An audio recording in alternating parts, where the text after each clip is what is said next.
We just got some pretty exciting news, and we're on our way to pick up a pretty special snake that we relocated last week.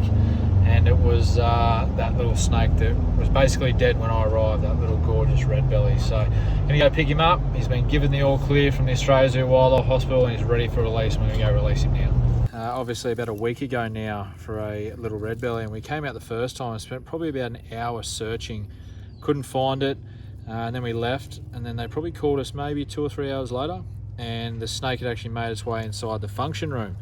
And when I arrived, I obviously lifted up the big bucket, and unfortunately, as soon as I lifted it up, I noticed that the red belly was not in a good way, and he was just lifeless, nothing left. And I thought, oh bugger. So it was obviously an accident. I didn't mean to put the bucket on him. Got home and I was sort of carrying him around in my hands and walking around the house and showing my wife and Westy, and then I put him down on the kitchen bench just to have a bit of a look at him.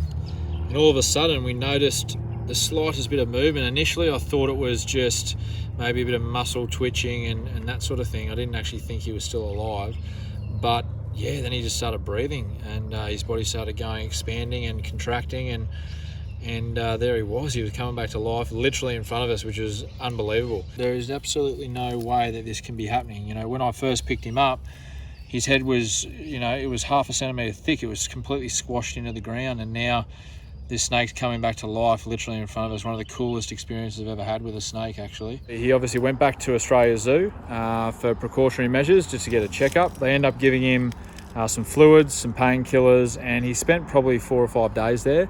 And today we've had the great news that he's all clear, and I'm about to get him out of this bucket and let him go back in the bush. Thankfully, that little bit on the back of his right down near the tail end, there was no spinal damage, so they conducted a few scans and did all the regular things that they do, and the snake was given the all clear, which is awesome. So now he's in this little pillowcase. Oh, there he is. Look at that, eh? Unbelievable.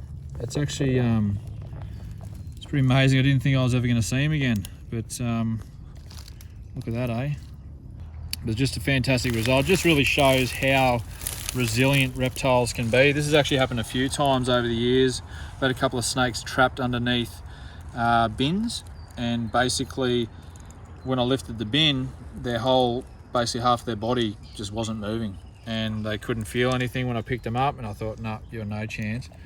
And 15-20 minutes later, all the feeling comes back and they're good to go. So just another reason why reptiles, in my opinion, are some of the most amazing animals on the planet.